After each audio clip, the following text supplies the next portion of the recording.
तो आदाब, नमस्कार, सत श्री अकाल, अस्सलाम वालेकुम। कैसे हैं आप सब? उम्मीद करता हूं कि बेहतर होंगे।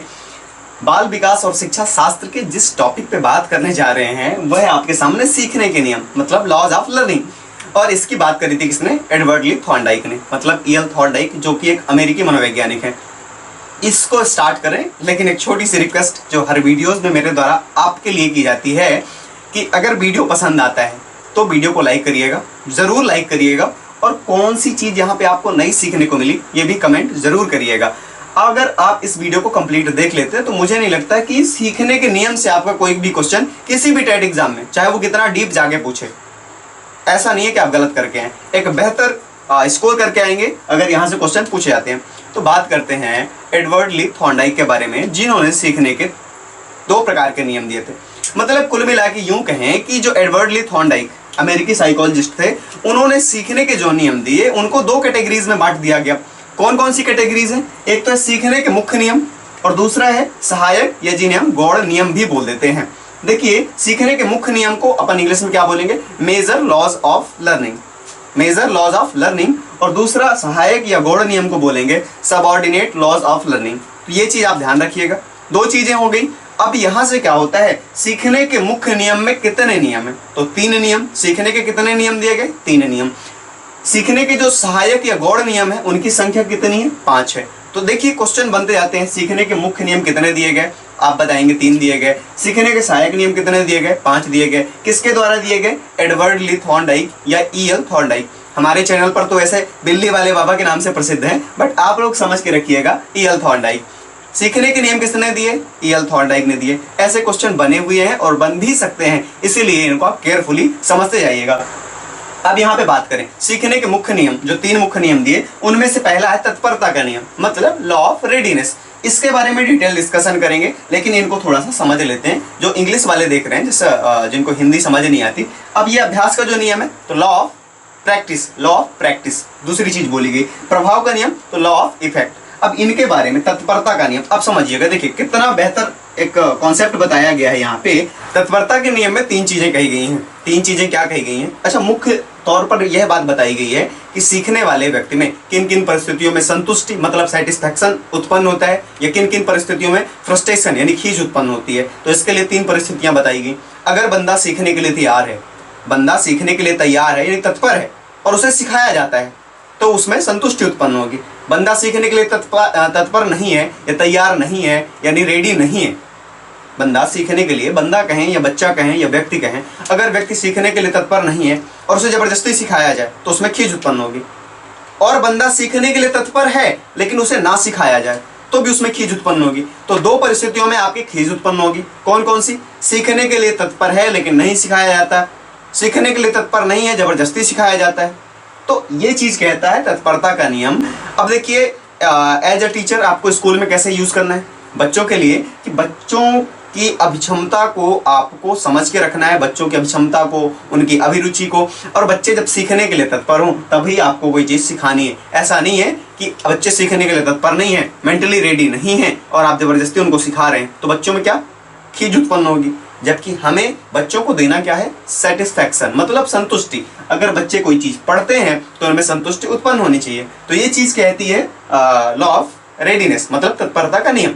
अब हम यहाँ पे बात करने जा रहे हैं अभ्यास के नियम की, मतलब लॉ ऑफ प्रैक्टिस। जैसा कि कहा जाता है कि अभ्यास से व्यक्ति में पूर्णता आती है, मतलब practice makes a man perfect. तो वही चीज यहाँ पे, यही सिद्धांत लागू होता है। और थॉर्नडाइक ने, एडवर्ड ली थॉर्नडाइक, जो कि एक अमेरिकन साइकोलॉजिस्ट हैं, उन्होंने बताया कि अगर आप बार बार अभ्यास करते हैं तो उद्दीपन और अनुक्रिया के बीच एक बेहतर संबंध स्थापित होता है। उद्दीपन अनुक्रिया को, मतलब मैं ये कहूँ कि स्टिमुलस एंड रिस्पॉन्स के बीच एक बेहतर संबंध आप कायम कर पाते हैं, स्थापित कर पाते हैं। अब होता क्या है, देखिए, अगर आप किसी चीज को बार बार दोहराते हैं तो उस चीज में आपकी पूर्णता आती जाएगी, उस चीज में आपकी पूर्णता आती जाएगी, मतलब आप उसको बेहतर ढंग से सीख पाएंगे, आप उसको बेहतर ढंग से सीख पाएंगे और वो चीजें जल्दी आपको भूलेंगी नहीं।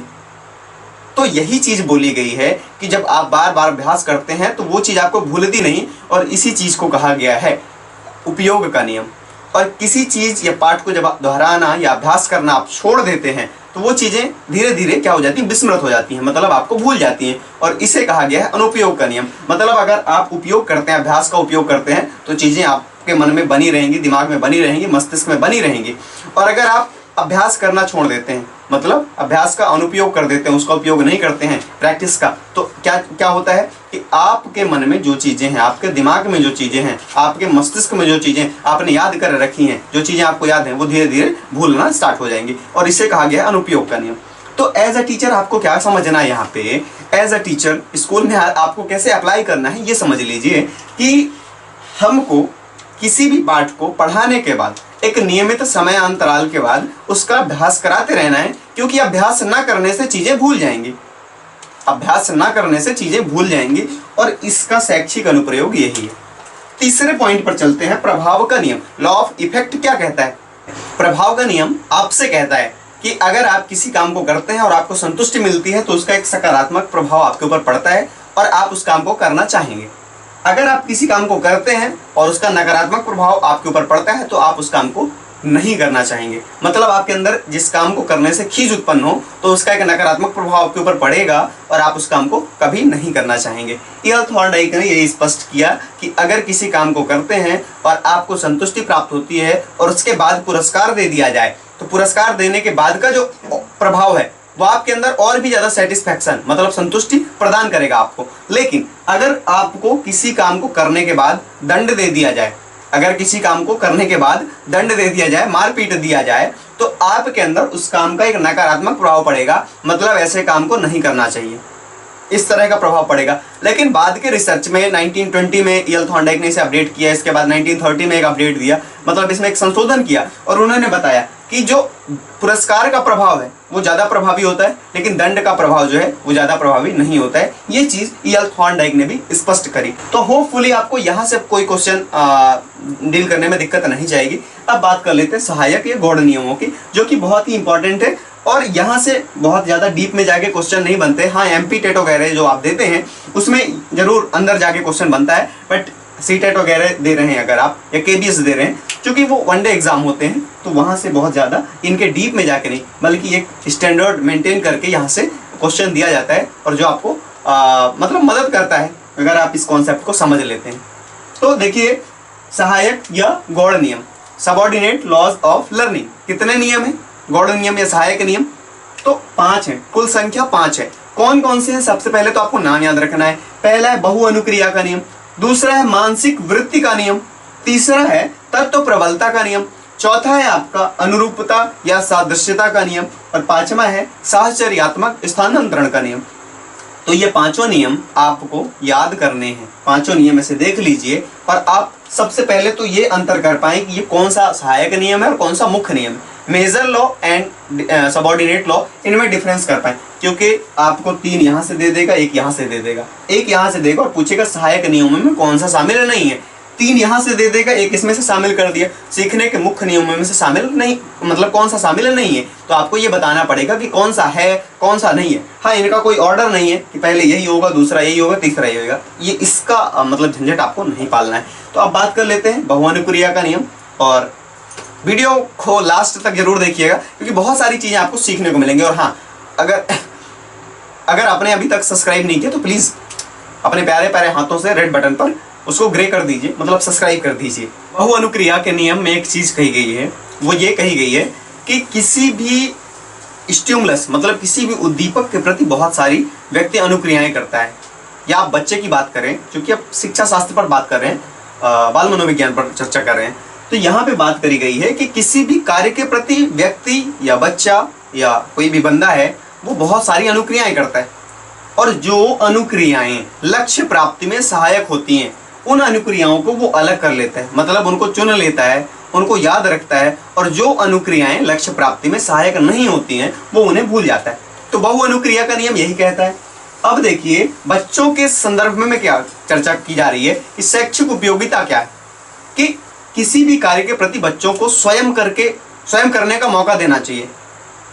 आजकल की जो हमारी शिक्षा प्रणाली है वैसे भी लर्निंग बाय डूइंग पर आधारित है, मतलब करके सीखो। तो उसी तरह से बच्चों को किसी भी कार्य के प्रति करने का या खोजने का अवसर देना चाहिए। और किसी भी काम के प्रति बच्चे बहुत सारी अनुक्रियाएं करेंगे और जो अनुक्रिया उन्हें ठीक लगेगी उससे वे एक संबंध स्थापित करते हुए और जो उनके लक्ष्य प्राप्ति में सहायक होगी, जो उसका निष्कर्ष, किसी भी समस्या का निष्कर्ष निकालने में सहायक होगी, वो उस अनुक्रिया से एक बेहतर संबंध स्थापित कर लेंगे और उसको सीख जाएंगे। बहु अनुक्रिया का नियम मोटे तौर पर आप समझ लीजिए कि एक काम के प्रति व्यक्ति बहुत सारी अनुक्रियाएं करता है। जो अनुक्रियाएं लक्ष्य प्राप्ति में सहायक है उन्हें सीख जाता है, जो नहीं सहायक है उन्हें भूल जाता है। होपफुली आपको ये समझ आ गया होगा। अब बात करते हैं मानसिक वृत्ति का नियम। मानसिक वृत्ति का तात्पर्य होता है किसी कार्य को करने की तत्परता से होता है। मतलब आपका एटीट्यूड क्या है, आपका एटीट्यूड यानी मानसिक वृत्ति या मनोवृत्ति आपकी क्या है, इससे ये पता चलता है कि व्यक्ति किस काम को करना चाहेगा और किस काम को नहीं करना चाहेगा। साथ ही साथ सिर्फ इतना ही पता नहीं चलता है कि किस काम को करना चाहेगा या नहीं, बल्कि ये भी अपन समझ पाते हैं इस नियम के सहारे, इस नियम के थ्रू, कि व्यक्ति में किस कार्य को करने से संतुष्टि उत्पन्न होगी और किस कार्य को करने से खीज उत्पन्न होगी। एक बार सरसरी निगाहों में देख लें इसे कि मानसिक वृत्ति का नियम आपकी मनोवृत्ति को दर्शाता है कि आप क्या करना चाहेंगे और क्या नहीं करना चाहेंगे, एज वेल एज यह भी बताता है कि आपके मन में या आपके मन या मस्तिष्क को या आपके दिमाग को किस काम को करने से संतुष्टि मिलेगी या किस काम को करने से संतुष्टि नहीं मिलेगी। तो होपफुली आपको ये भी समझ आ गया होगा। अब देखिए तत्व प्रबलता का नियम। तत्व प्रबलता का नियम ये कहता है कि अगर आप किसी काम को करते हैं तो उसमें दो तरह के तत्व, एक तो होते हैं सुसंगत यानी रिलेवेंट और दूसरे होते हैं असुसंगत मतलब इरिलेवेंट। तो उसमें होता क्या, दोनों तरह के तत्व शामिल होते हैं, सुसंगत और असुसंगत। अब होता क्या है, उसमें से व्यक्ति सुसंगत तत्वों को अलग कर लेता है, या मतलब दोनों तत्व जो हैं अपनी अपनी प्रबलता दर्शाते हैं। प्रबलता दर्शाते हैं मतलब जो सुसंगत तत्व है, किसी काम को जैसे आप कर रहे हैं उसमें जो सुसंगत तत्व है, ऐसा ये काम हमारे लिए जरूरी है, ऐसा कर लेना चाहिए, तो आप उसे क्या करते हैं, उसको अलग कर लेते हैं कि ये तो जरूरी ही है, और जो काम जरूरी नहीं है उसको आप अलग कर देते हैं। किसी काम को करते वक्त आप बहुत सारी अनुक्रियाएं करते हैं, तो जो जरूरी अनुक्रियाएं हैं या जिनका प्रभाव या जिन तत्वों की प्रबलता अधिक रहती है उनको आप अलग कर लेते हैं, जो आपके लिए हितकर हैं, उस काम को करने में मदद करेंगी, और जो असुसंगत है उन तत्वों को आप अलग कर देते हैं। तो यही चीज बोली गई तत्व प्रबलता का नियम। अनुरूपता या सादृश्यता का नियम आपसे क्या कहता है, एक सीधी सी पंक्ति में समझने का प्रयास करिए कि अगर नई परिस्थिति में आप कोई काम कर रहे हैं तो आप किस एक्सपीरियंस का यूज करेंगे जो आपने पहले सीख रखा है। अब देखिए नई परिस्थिति में पहले सीखी गई परिस्थिति से कितना स्थानांतरण होगा वो इस बात पर डिपेंड करता है कि नई परिस्थिति और पुरानी परिस्थितियों में या पूर्व अनुभूतियों में कितनी समानता है। समान तत्वों की संख्या जितनी अधिक होगी स्थानांतरण उतना बेहतर होगा। समान तत्वों की संख्या जितनी कम होगी स्थानांतरण यानी आपके पास्ट एक्सपीरियंस का यूज वहां पे बहुत कम होगा। तो यही चीज बोली गई है कि अगर कोई आप नया काम कर रहे हैं और आपने पहले भी कोई काम कर रखा है तो उनमें अगर समरूपता है, सादृश्यता है, तो उसका स्थानांतरण हो जाएगा कि आप उसी चीज को, उसी ट्रिक को यूज करेंगे आप आगे भी। जैसे आप गणित का कोई सवाल हल करते हैं और आपने सीख रखा है चक्रवृद्धि ब्याज निकालने का तरीका, चक्रवृद्धि ब्याज निकालने का तरीका, तो आपके सामने अगर ऐसा कोई सवाल आता है चक्रवृद्धि ब्याज से ही रिलेटेड, उसमें नंबर्स चेंज होते हैं, तो आपने पहले क्या सीखा है, तरीका, तो आप उसी चीज को कहां पे यूटिलाइज कर देंगे, उपयोग कर देंगे, उसका यूज कहां पे करेंगे, सामने सीखे मतलब नई सीखने वाली परिस्थिति में। तो यही चीज बस कही गई है अनुरूपता या सादृश्यता के नियम। होपफुली आपको समझ आ गया होगा। हालांकि पहली बार समझने में दिक्कतें होती हैं, बट एक दो बार इस वीडियो को रिवाइज करके देखेंगे तो क्या है कि जब चीजें आदत में आने लगती हैं, हालांकि साइकोलॉजी तो एक अपने आप में या पेडागोजी अपने आप में एक अच्छा खासा लेवल का सब्जेक्ट है, क्योंकि अच्छों के दिमाग में ये चीजें नहीं आती हैं, बट अगर समझ के पढ़ने का प्रयास करेंगे और ज्यादा से ज्यादा चीजें पढ़ेंगे, रिवाइज करेंगे, वही अभ्यास का नियम लागू होता है। अगर आप अभ्यास करेंगे तो आपके साथ ऐसा हो ही नहीं सकता कि आपको चीजें भूलें, क्योंकि एक बेहतर संबंध स्टिमुलस एंड रिस्पॉन्स के बीच आपको भी एक संबंध बनाना है कि ये साइकोलॉजी या पेडागोजी के बीच में और आपके बीच में एक बेहतर संबंध बन सके। अब बात करते हैं सहचर्यात्मक स्थानांतरण का नियम। इसमें क्या कहा गया है कि किसी भी अनुक्रिया मतलब यदि कोई भी अनुक्रिया जिसे करने की क्षमता व्यक्ति के अंदर है, वो बिल्कुल एक नए उद्दीपक से भी वही अनुक्रिया निकल के आ सकती है। यदि एक ही अनुक्रिया को एक ही परिस्थिति में लगातार कराया जाता है तो वही अनुक्रिया एक नए उद्दीपक से भी निकल के आएगी, और ये आपका कहता है सहचर्यात्मक स्थानांतरण का नियम। तो आपको ये पांचों नियम में क्या नई चीज लगी, और मुझे लगता है यही सबसे ज्यादा टफ लगा होगा, क्योंकि ये चीजें थोड़ा सा एक तो मनोवैज्ञानिक जो वर्ड यूज करते हैं उनके आधार पर मैं भी आपको समझाने की कोशिश कर रहा था, क्योंकि शब्दों का चयन जो होता है वो बहुत ही डिफिकल्ट होता है और बहुत ही मुश्किल होता है उनको समझ पाना, क्योंकि एग्जाम में भी आपसे अगर क्वेश्चन ऐसे बनेंगे तो फिर वही शब्दों का प्रयोग किया जाएगा। यहाँ पे अगर आपको ये समझ नहीं आया तो आप ये समझ के रखिए कि अगर कोई अनुक्रिया व्यक्ति एक ही परिस्थिति में लगातार करता है किसी उद्दीपक के प्रति, तो नए उद्दीपक के प्रति भी वही अनुक्रिया निकल के आ जाएगी। बस इतना सा है और इसमें कुछ भी नहीं है। एक सरल शब्दों में बात करें तो बाकी अगर समझने के लिए है तो फिर तो पूरी दुनिया बाकी है। सो इन नियमों में आपको कौन सा बेहतर समझ आया या आपको ये वीडियो कैसा लगा, क्वालिटेटिव लगा या नहीं, आप कमेंट करके जरूर बताइएगा। और यहाँ पे मुझे लगता है बहुत ही क्वालिटेटिव कंटेंट आप लोगों के लिए उपलब्ध कराया जाता है जो कि बिल्कुल निःशुल्क है। सो इस वीडियो को लाइक और शेयर जरूर करें। साथ ही साथ जैसा मुझे आप सपोर्ट करते रहे हमेशा से, वैसे ही सपोर्ट करिएगा। आपका अपना चैनल है और इसे अपना ही समझिएगा, पराया मत होने दीजिएगा। Thank you so much. जय हिंद, वंदे मातरम।